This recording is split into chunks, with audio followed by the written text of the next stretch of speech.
السلام عليكم. اليومين دول موسم تخزين ورق العنب. تعالي بقى اقول لك ازاي تفرقي بين ورق العنب وورق التوت عشان ما يضحكش عليك، ومن قلب الحدث ومن قلب الطبيعه ومن على شجره ورق العنب. بصور لك ده ورق عنب بناتي، وده بيكون شكل الورقه زي ما انتم شايفين كده، ولو دقتيها من فوق من عند العنق هتلقي ان فيها مزازه.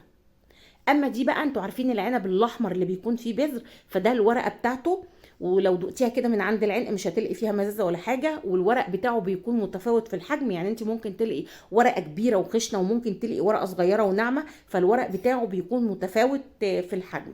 وده بيكون شكله مختلف شويه عن ورق العنب البناتي، بيكون ليه بوز شويه كده مسحوب لتحت كده بشويه شويه.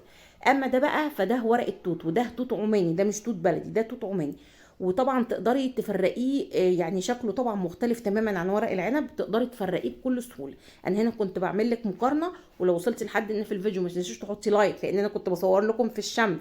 شايفين ده شكل وده شكل مختلف تماما، تقدري تفرقيه بكل سهوله.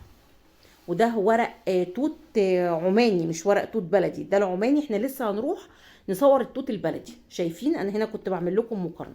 طبعا مش هنكون جنب شجره التوت وما ناكلش توت. ده يا جماعه توت عماني مش بلدي.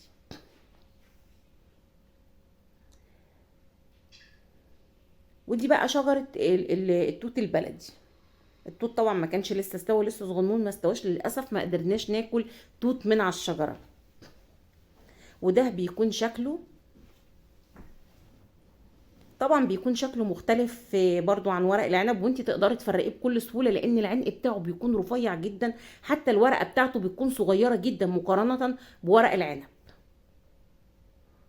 الخلاصه بقى، يعني الخلاصه ان ده ورق العنب البناتي، وده ورق العنب اللي هو فيه بذر، ودي ورقه التوت صغيره جدا، يعني تقدري ان انت تميزي بينهم بكل سهوله، حتى العنق بتاعها رفيع جدا. اما دي ورقه التوت العماني. يا رب يكون الفيديو عجبكم وافادكم، وشكرا لكم.